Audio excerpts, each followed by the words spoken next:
எங்கு சென்றாலும் பொய், புனை சுருட்டு, சூது, சூழ்ச்சி, வஞ்சகம் இவற்றை விதைப்பதையே மூலதனமாக கொண்டிருக்கிறார்.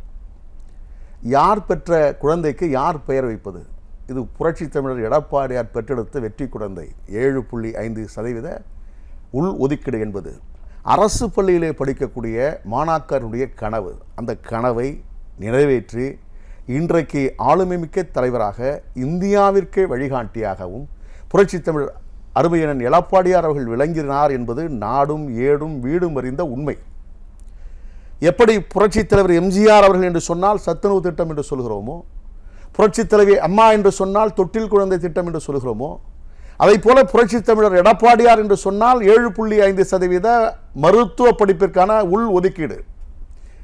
சட்டப்பேரவையிலே அன்றைக்கு நான் சட்டமன்ற உறுப்பினர், நானோ எதிர்க்கட்சி வரிசையில் இருந்த சட்டமன்ற உறுப்பினர்களோ கோரிக்கை வைக்கவில்லை.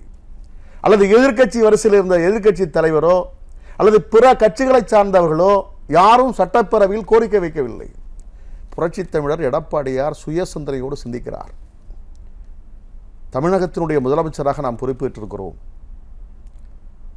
ஒடுக்கப்பட்ட மக்கள், தாழ்த்தப்பட்ட மக்கள், மிகவும் பின்தங்கிய மக்கள், ஆதரவற்றவர்கள், எளிய மக்களுடைய கனவை மருத்துவர் என்ற நிலையை நாம் உருவாக்க வேண்டும் என்று சிந்திக்கின்ற பொழுது அவரே சிந்தித்து 7.5% உள்ஒதுக்கீட்டை சட்டப்பேரவையிலே தீர்மானமாக கொண்டு வந்து அன்றைக்கு நாங்கள் தீர்மானம் நிறைவேற்றி ஆளுநருக்கு அனுப்பி வைக்கின்றோம்.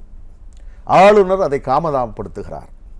ஆளுநருடைய காலதாமதத்தை அறிந்த தமிழகத்தினுடைய முதலமைச்சராக இருந்த புரட்சி தமிழர் அருமையண்ணன் எடப்பாடி அவர்கள் இந்த கல்வியாண்டிலேயே இந்த மக்களுக்கு, மாணாக்கர்களுக்கு இந்த 7.5% உள் ஒதுக்கீட்டை வழங்க வேண்டும் என்கின்ற எண்ணத்தை அவர் நிறைவேற்றுகின்ற வகையில் ஆர்டிக்கல் 169 முதலமைச்சருக்குரிய தனி அதிகாரத்தை பயன்படுத்தி இந்த திட்டத்தை அறிமுகப்படுத்தியவர் புரட்சி தமிழர் அருமையண்ணன் எடப்பாடியார்.